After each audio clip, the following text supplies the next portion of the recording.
क्या आपने देखा है कि आपने सोचा कि चलो मैं थोड़ी देर के लिए आराम कर रही हूँ और उसके बाद मुझे एक काम स्टार्ट करना है, और आप ऐसे ही लेटते हो और आपके दिमाग में कहाँ से कहीं 1-2 साल पुरानी कोई बात आ जाती है और आप ऐसे ही सोचने लग जाते हो कि मैंने ऐसा क्यों किया था, उसने ऐसा क्यों बोला, मैंने ये कर लिया होता तो ठीक होता, या फिर ये चीज़ें हुई होती तो ऐसे ज़्यादा अच्छा होता। और कैसे 1 घंटा निकल जाता है आपको पता भी नहीं चलता। ये है ओवर थिंकिंग।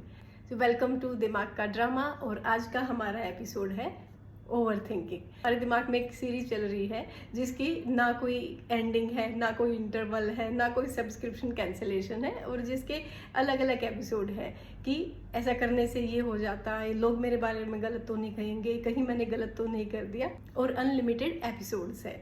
तो यहाँ पर अगर हम सोचें कि थिंकिंग और ओवर थिंकिंग ये क्या है, तो थिंकिंग क्या है?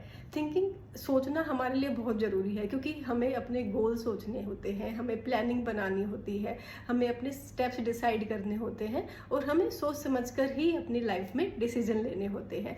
बट जब हम सोचने की बजाय कुछ ऐसे क्वेश्चंस के लूप में चले जाते हैं जिनकी कोई एंडिंग नहीं है, मतलब वहाँ पे हम ज़बरदस्ती के क्यों इफ़ वाले क्वेश्चंस के लूप में चले जाते हैं, ऐसा होता तो ये होता, उसने ये क्यों किया, या मैं ये करूँ या ना करूँ, तो वो हमारी ओवर थिंकिंग होती है।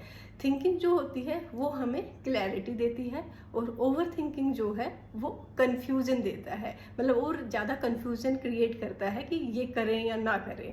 तो अगर आपको क्लैरिटी मिल रही है, इसका मतलब आप सोच रहे, अगर वैसे ही क्वेश्चंस आपके आगे आके खड़े हो रहे हैं, जितना ज़्यादा आप सोचते जाते हो, तो इसका मतलब आप ओवर थिंक कर रहे हो। और ये ऐसा होता क्यों है? क्योंकि जो हमारा ब्रेन है वो हमें प्रोटेक्ट करने के लिए डिज़ाइन किया गया है। प्लान करना होता है, कुछ एक्शन लेना होता है, तो हमारी जो भी पॉसिबल आउटकम्स हो सकती हैं हम वो सोच सकें।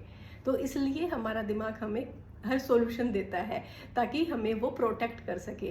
बट जब हम अननेसेसरली के डाउट्स में चले जाते हैं तो वो वहाँ से हमें निकालने की कोशिश करता है कि तुम पहले सोच लो कि इसके आगे क्या होगा। बट हम अपने दिमाग को और ज़्यादा उन चीज़ों में उलझाते जाते हैं, और वो हमें और ज़्यादा उसके अंदर कि ये कर लिया तो ये गलत ना हो जाए, ये कर लिया तो इससे ये हो सकता है, लोग ये कह सकते हैं, मुझे इस चीज़ के लिए परेशानी हो सकती है, कुछ ना कुछ उन्हीं चीज़ों में वो हमें उलझा के रख देता है। ओवर थिंकिंग मेनली 3 टाइप्स का है। नंबर 1 पास्ट ओवर थिंकिंग, जिसमें हम ओवर थिंक करते रहते हैं कि ऐसा क्यों हुआ था, मैंने ऐसा क्यों किया, मैंने उस पर विश्वास क्यों किया, मैंने ये अलग तरीके से क्यों नहीं किया। तो यहाँ पे हम केवल उन चीज़ों को रिप्ले करते जाते हैं जिन्हें हम चेंज नहीं कर सकते। हम पास से लर्न कर सकते हैं बट उसको रीनेगोशिएट नहीं कर सकते। नंबर 2 पर है फ्यूचर ओवर थिंकिंग, जहाँ पर हम सोचते रहते हैं कि अगर ये गलत हो गया तो, अगर उन्होंने मुझे रिजेक्ट कर दिया तो, अगर मैं फेल हो गई तो यहाँ पे हम उस चीज़ को कंट्रोल करने की कोशिश कर रहे हैं जो अब तक हुई ही नहीं है। और नंबर 3 है डिसीजन ओवर थिंकिंग, जहाँ पे हमें कुछ करना है बट हम ओवर थिंक करते रहते हैं और कोई भी स्टेप नहीं उठाते कि मैं ये करूँ या ना करूँ, इससे कहीं ये तो नहीं हो जाएगा, ये ठीक रहेगा या नहीं रहेगा, इसके क्या इफ़ेक्ट आएंगे। मतलब हम वहाँ पे केवल सोचते रहते हैं और कोई भी एक्शन नहीं लेते। मैं यहाँ पर एक एक्सरसाइज देती हूँ आपको कि आप जब भी ओवर थिंकिंग में जाएं तो एक पेन पेपर लें और वहाँ पर कॉलम बनाएं कि क्या आपके पास फैक्ट है और क्या आपके पास स्टोरी है। तो वहाँ पे लिखना है कि फैक्ट्स क्या क्या है, मतलब आपको क्या क्या चीज़ें पता है कि ये है रियलिटी में, या ये स्टेप्स हैं, या ये एक्शन है, या ये ऐसा हुआ था या नहीं हुआ था। और दूसरे कॉलम में कि आप अपने आप से क्या सोच रहे हो, क्या स्टोरी आपका माइंड आपको बता रहा है। तो आपको ये पता होना चाहिए, क्योंकि आपको डिसीजन जो है वो फैक्ट के बेस पे लेना है, ना कि जो स्टोरी आपका माइंड बना रहा है उसके बेस पे। ओवर थिंकिंग की लूप में जाते हैं तो वहाँ पर आपको सोचना है कि जो आप सोच रहे हो, बार बार जो भी कन्वर्सेशन आप अपने माइंड में रिप्ले करते जा रहे हो, क्या वो आपके कंट्रोल में है, या फिर आप वहाँ पे कुछ एक्शन ले सकते हो, कुछ ये ज़रूरी है जो आपको करना है। तो अगर आपका जवाब है कि ये आपके कंट्रोल में नहीं है तो उस चीज़ को आप वहाँ पर छोड़ दो, क्योंकि अगर वो आपके कंट्रोल में ही नहीं है तो आप वहाँ पर क्या कर सकते हो, क्योंकि वो ओवर थिंक करके आप सिर्फ अपने लिए प्रॉब्लम क्रिएट कर रहे हो।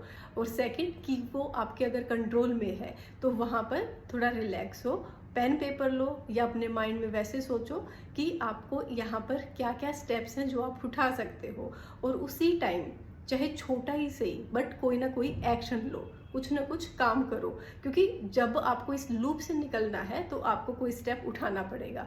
आप जब एक बार स्टेप उठा लोगे तो आप उस लूप को ब्रेक कर दोगे। उसके बाद आपके वो क्वेश्चन उस तरह से प्ले नहीं होंगे जैसे पहले हो रहे थे। तो आपको वहाँ से निकलना है, आपको देखना है आपको क्या करना है। तो नेक्स्ट टाइम जब भी आपको लगे कि आप ओवर थिंकिंग के लूप में जा रहे हो, तो वहाँ पे आपको अपने ब्रेन को रोकना है कि नहीं, मुझे ये वाली सीरीज नहीं चलानी है, क्योंकि आपको अनसर्टेनिटी में नहीं जाना। आपको जो आपके पास स्टेप्स हैं, जो आप कर सकते हो, आपको सिर्फ वही प्लान सोचने चाहिए, ना कि जो चीज़ें आपके कंट्रोल में ही नहीं है उन चीज़ों को अपने माइंड में रिप्ले करते रहना चाहिए। तो अगर ये कहीं ना कहीं आपको हिट किया है तो कमेंट में लिखिए एक्शन। और अगर आप चाहते हैं कि आप कैसे ओवर थिंकिंग के लूप से बाहर निकले, तो उसमें मैं आपकी हेल्प कर सकती हूँ, आप मुझे कनेक्ट कर सकते हैं। तो मैं हूँ उमन, ये था हमारा आज का एपिसोड। मिलते हैं नेक्स्ट फ्राइडे दिमाग के ड्रामे के नेक्स्ट एपिसोड के साथ। Stay connected, be happy, thank you.